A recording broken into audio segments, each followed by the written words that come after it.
Hey guys, Tom here doing a knife review. Whoa, what's going on there? Sharp maker. So this is a blade that I've had for a little while now. I got it at the same time as my Cold Steel American Lawman, which is a fantastic blade. Most of you guys will know right away what this is, but for the new guys or the guys who are just getting into knives, this is a very popular knife, made famous by pretty much Nut and Fancy. If you don't know who that guy is, then I don't know, you haven't been on the knife channels on YouTube too long. But it's a SOG Flash 2. The SOG Flash 1 is a much smaller version of this, very compact EDC blade. I would imagine it functions the exact same. And if that's the case, then I will not be recommending this knife to anybody or anyone. This is one of the very few knives that I've gotten out of the box that is what I consider a lemon, and which puts me off of wanting to buy any more knives from that company, period. So, which sucks, because it's like first impressions. It's just like you get a knife. It's like anything. You get something from the store and you bring it home and you turn it on and it doesn't work. Why would you ever want to buy that brand ever again? That's pretty much what this knife is. And which is part of it. The knife itself is a nice knife. It's just that the way there's a function to it that I can't endorse at all. So we'll start out with what I do like and the basic overall of the knife. We'll just try and get this done as quick as possible. But it's got a plastic handle, a Zytel handle, I'm guessing. It is a very nice handle if it's comfortable. It makes the knife light, but it also makes the knife feel cheap, which is a common complaint of plastic handles. But I try and look past that, as I do have another knife, Spyder Co. Manix 2 lightweight, that has plastic handles, and I would recommend that knife to anybody. So I look past the plastic handles because it is, for an EDC knife, that you don't need anything more. Generally depends on what kind of plastic, but these are very sturdy. So it's got it's an assisted opening. It's got the arc lock, they call it.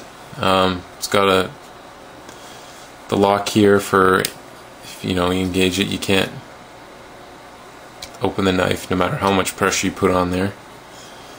But as you can see, if you're left-handed, it's really hard to get to that lock. And you see what I just did? I just moved the pocket clip. Very easy, and this is as tight as it can get. Actually, it's tighter than I want to get it because it feels like it's going to break. However, sorry, I just hear the phone ringing, but I'll let it ring. That's a minor flaw. It sits nice and deep in the pocket. There's no problem with this ever coming out, so we'll leave it at that. It's a very sturdy, strong pocket clip otherwise, so it's just because there's only one screw holding in that makes it, hit left and right. But you don't really notice that movement in the pocket, so it's kind of a minor detail, but I'm sure that's common on a lot of these SOG knives. Ridiculously small lanyard hole. I don't even know what the point of that is. You can only put some really small cord in there, nothing, no 550 or anything. Maybe if you want to wrap the 550 around the pocket clip or through the hole here, you can, I don't know. But that's just the way they designed it, so who knows. One thing I noticed on this blade is there's nowhere on the knife it says where it's made. I'm assuming they're made in China. If it's made in America, then that's not good for SOG, because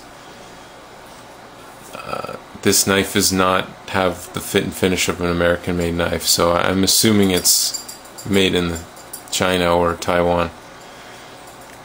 Okay, so obviously I'm not going to go through all the specs. the weight and stuff, but it's pretty light. It only weighs, I think, like 2 point some ounces or 3 ounces, super light. So I'll go ahead and actuate the blade. The blade is extremely fast. You just need a little bit of pressure on the thumb studs, which are, you know, pyramided, and then they're very comfortable thumb studs. It's very comfortable to open the knife. Knife whips open super fast. I'll just demonstrate the lock quickly before I go on to the blade. So you have this thing, once it engages, it gets stuck about here, but when you just have to apply a little bit of pressure, that actuates it and you can close the knife. It's very comfortable for lefties to close this knife as well. As you see on my right hand, I just use my thumb, which I find is actually kind of awkward holding the knife like this to close it. Whereas with your left hand, you just use your index finger, just push it and close it. You get a very much more sturdy grip on the knife, whereas when you're using your thumb, you don't have a lot of you have the downward pressure, but if your thumb slips, it's going. But in this case, if your finger slips, the knife isn't going to go anywhere. This is a small detail, but as a lefty, I find that it's actually kind of cool. The blade is AUS 8A steel. It's extremely dirty. Let's get the famous pink cleaning cloth out here. Pink microfiber cloth. There we go. It's got a great finish to it. Nice satin finish. Really nice. You can see the nice polish there. It came freaking wicked sharp, which is really nice to see. The edge geometry was actually very good. The grind is nice and even from, you know, one side to the other. I've seen other companies fail at that big time, of having even grinds on both sides, which makes it difficult to sharpen the knife and reprofile. One knife in common with that was the American Lawman. A really shallow edge on one side and a really high grind on the other, so I really had to work at getting it sharpened, reprofiling it on the sharp maker to get it to sharpen. Aside from that, the blade holds a decent edge. It's very comfortable. Obviously, this shape of blade and full flat grind excels for food prep. I tend to just carry this knife around the house.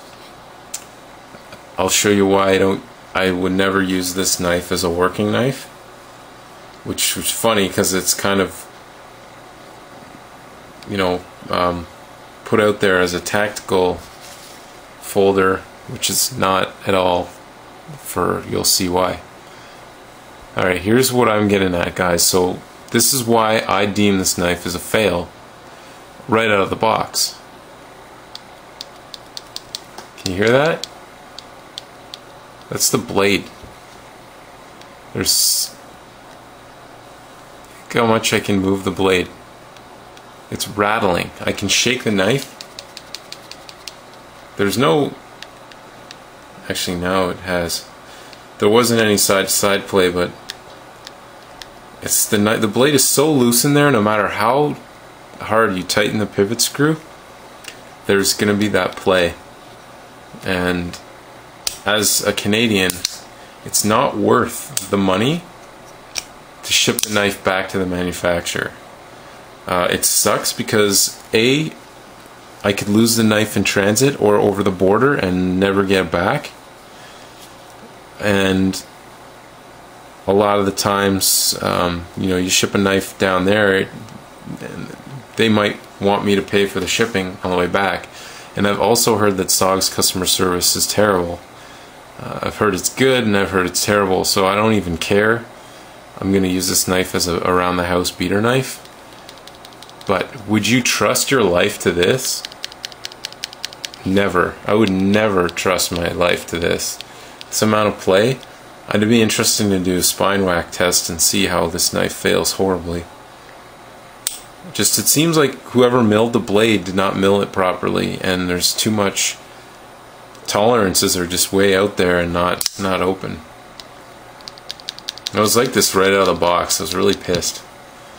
But do you get what you pay for? I don't know. I've had knives that have been supposedly amazing, i.e. never talk about this knife, but I hate it beyond everything. Cold Steel Vantage Select Small. The lockup all the way over. Can't flip. Pocket clip broke. Takes a lot to get it out there. You gotta like flick the whole knife. And the centering is just whack. Like, look at that. It rubs. Tough Thumbs hates these knives too, or at least the flipper on them. And I totally agree with them. It sucks. It doesn't flip. When you push it, it should just fly out. Sorry. Okay, this isn't a review on that knife. Let's get rid of it. If you want to hear more about the buck, leave a comment below. Maybe I'll make a video on it one day. So if you live near the SOG plant or whoever they make their knives, I don't know. I don't care to even research it. Put in the comments below if you are a SOG fan or have had experiences, good or bad. Let me know. I want to give this knife a chance, but the knife itself is good, but the fact that it comes like that, if there wasn't any play, I would love the knife. I still wouldn't use it as a work knife because I just wouldn't trust it. This is a work knife. That lock will never disengage. Whereas this, just don't trust it. So that's all I got today, guys. SOG Flash 2, don't really recommend it. The materials and the craftsmanship are mediocre, and quality control is terrible if that's how they send their knives off. And if that's a common thing with their knives, that's just silly. They really need to fix that. But all in all, I give the knife probably a 6 out of 10. It did come sharp. Does stay sharp. Their cryo treating or whatever they do on their Osate is very good. It's very similar to Cold Steel's Osate. Really sharp, stays sharp, easy to sharpen. The handle is comfortable. The ergonomics are good. The blade shape is good. Blade geometry is good. It's a great all around the house, EDC knife as far as that goes. So make your own opinion. Maybe I just got a lemon or a bad one off the batch, off the line, whatever. But it's a fun knife to play with. I take it out and I like flicking it open. It does fire really hard. It rides low in the pocket. Super lightweight, sharp.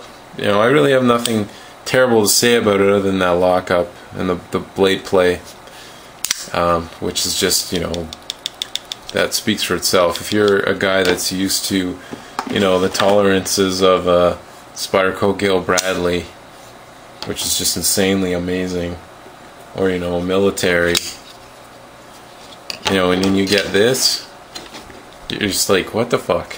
Sorry, but that's just the way it is. Alright guys, take care, have a good one. Comment, questions, everything, you know the drill. Throw it down below. Thanks for watching, take care, peace.